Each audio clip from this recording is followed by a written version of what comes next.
রাসূল বললেন, হে অমুক, তোমরা বলো তো তোমরা জাহিলি যুগে মেয়েদেরকে কি করতে? বলছে, ইয়া রাসূলুল্লাহ, আমার একটা মেয়ে ছিল, এত ফুটফুটে মেয়ে, এত সুন্দর মেয়েটা, ও আমাকে পাগলের মতো ভালোবাসতো, আমি ওকে পাগলের মতো ভালোবাসি। কিন্তু আমার মেয়ের জীবন নিয়ে সন্দিহান, আমার মান সম্মানের, মেয়ে হচ্ছে আমাদের বংশের কালী।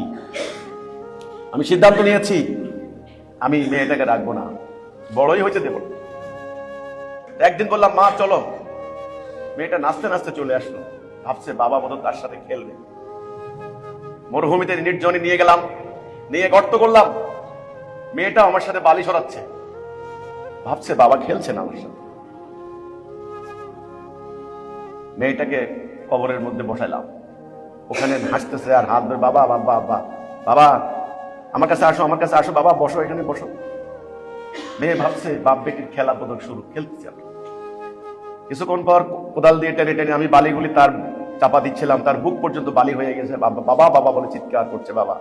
যখন তার বুকের মধ্যে চাপ শুরু হলো, তখন সে বুঝতে পারলো তার বিপদ। এবার সে হাসি বাদ দিয়ে কান্না জুড়ে বাবা বলে আত্মচিৎকার। আমি দাঁতে দাঁত চেপে ধরে, বুক চেপে ধরে, শক্ত চোয়াল করে পাগলের মতো কোরাল দিয়ে আমি বালি চাপা দিলাম আমার মেয়েকে। আমার মেয়েটার কণ্ঠ স্তব্ধ হয়ে গেল। ইয়া রাসূলুল্লাহ, আমার কলিজাটা ফেটে গিয়েছে। তাকিয়ে দেখে রাসূল পাক সাল্লাল্লাহু আলাইহি ওয়াসাল্লাম স্তব্ধ, চোখের পানি।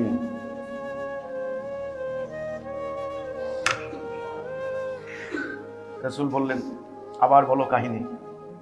আবার রাসূল কাঁদলেন, আবার বলো কাহিনী।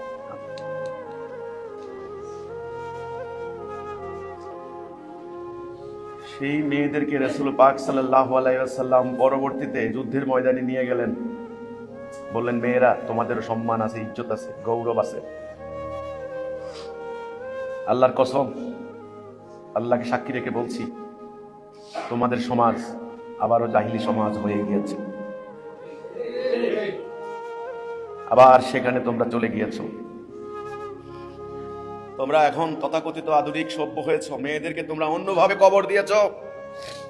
মেয়েদেরকে তোমরা এখন আর বালি চাপা দাও নাই, তাদের মুখের ভিতরে তোমরা বালিশ গুঁজে দিয়েছ, তাদের কথা বন্ধ। মেয়েদেরকে তোমরা ঘরের ভিতরে ঢুকে তালা মেরে দিয়েছ।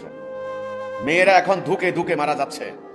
নারীরা তাদের জ্ঞান, তাদের প্রজ্ঞা, তাদের প্রতিভা, তাদের শিল্প সাহিত্য আর তোমাদেরকে আর তারা দিতে পারছে না। তোমরা বাড়াবাড়ি করে ধর্মের নামে, দ্বীনের নামে, আল্লাহ রাসূল যা বলেননি, তোমরা নিজেরা কিতাব রচনা করে শরীয়তের নামে মাসলা তৈরি করে তোমরা সমাজের উপর চালিয়ে দিয়েছ। আর এই অজ্ঞ জনসাধারণ, তারা লেখাপড়া জানে না, কোরআন পড়ে না, তারা তোমাদের মিথ্যা ফতোয়ায় প্রভাবিত হয়ে শুধু আল্লাহ সন্তুষ্টির জন্য তোমরা যা বলেছ তাই তারা করেছে। আজকে সময় হয়েছে এই মিথ্যার দেওয়ালে আঘাত করার। আজকে সময় হয়েছে এক রেনেসার, সময় হয়েছে এক বিপ্লবের, সময় হয়েছে এক চেতনার। এই বিপ্লব, রেনেসা, এই জাগরণের জন্ম দিতে হবে। এই জাগরণ সৃষ্টি করতে হবে একদল মোমেনদেরকে। মোমেন মোমেন কে তোমাকে জাগাবে? কে কে জাগাবে? তোমরা কি আদৌ জাগবে? আমি জানি না। তোমরা তো মরে গিয়েছো, তোমরা আড়ষ্ট হয়ে গিয়েছো, তোমরা স্থবির হয়ে গিয়েছো, তোমাদের রক্ত প্রবাহ বন্ধ হয়ে গিয়েছে, তোমরা হিম শীতল, তোমাদের সমাজে কবরের নিস্তব্ধতা নেমে এসেছে, তোমরা হেঁটে যাওয়া মরা লাশ। সমাজে অন্যায় হয়, একটা কথা তোমরা বলো না, মরা লাশ। কেন মরে গিয়েছো জানো? তোমরা মরে গিয়েছো এজন্যই তোমরা একটা মিথ্যা আলে আর আলোর পিছনে তোমরা ছুটেছ, একটা মরিচিকার পিছনে তোমরা ছুটছ। সেটা হচ্ছে দাজ্জালীয় সভ্যতা, এই জাহিলিয়াত।